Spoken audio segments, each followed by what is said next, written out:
జగన్మోహన్ రెడ్డి గారు ముఖ్యమంత్రిగా ఉన్నప్పుడు నా అభ్యర్థన మేరకు పిడుగురాళ్ల సమీపాన ప్రతిష్టాత్మకంగా నిర్మాణం చేపట్టిన వైఎస్ఆర్ గవర్నమెంట్ మెడికల్ కాలేజ్ హాస్పిటల్ని ప్రైవేటీకరణ చేయకుండా ఉండడానికి తిరస్కరించిన కేంద్ర ప్రభుత్వానికి కృతజ్ఞతలు తెలియజేస్తున్నాం. అలాగే ఆ నిర్ణయానికి తలొగ్గి రాష్ట్ర ప్రభుత్వం ఈరోజు ప్రభుత్వ మెడికల్ కాలేజ్గానే దీన్ని కొనసాగించడానికి ముందుకొచ్చింది. స్వాగతిస్తున్నాం. నేను ముందే చెప్పా, ఏ మంచి పని మేము చేస్తున్న దాన్ని కొనసాగిస్తే దానికి ముమ్మాటికి మా అందరి సపోర్ట్ ఉంటుంది. దాదాపు 90% హాస్పిటల్ పూర్తయింది, 60% కాలేజు పూర్తయింది.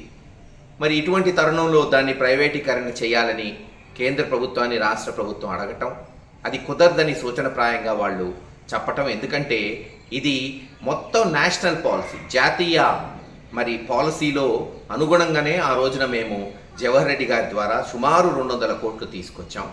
కేవలం ఆంధ్ర రాష్ట్రంలో 3 కాలేజెస్ మచిలీపట్నం, పాడేరు, పిడుగురాళ్లకే ఆ రోజు కేంద్ర ప్రభుత్వం శాంక్షన్ చేసింది.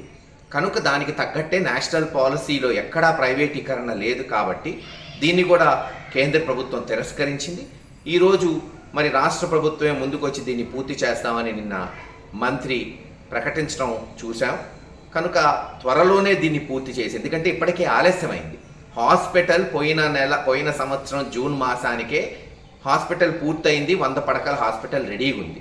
సంవత్సరంన్నర నుంచి దానికి గనక స్టాఫ్ అలొకేట్ చేసుంటే హాస్పిటల్ ఈ పాటికే రన్నింగ్లోకి వచ్చేది, ప్రజలకు అందుబాటులోకి వచ్చేది.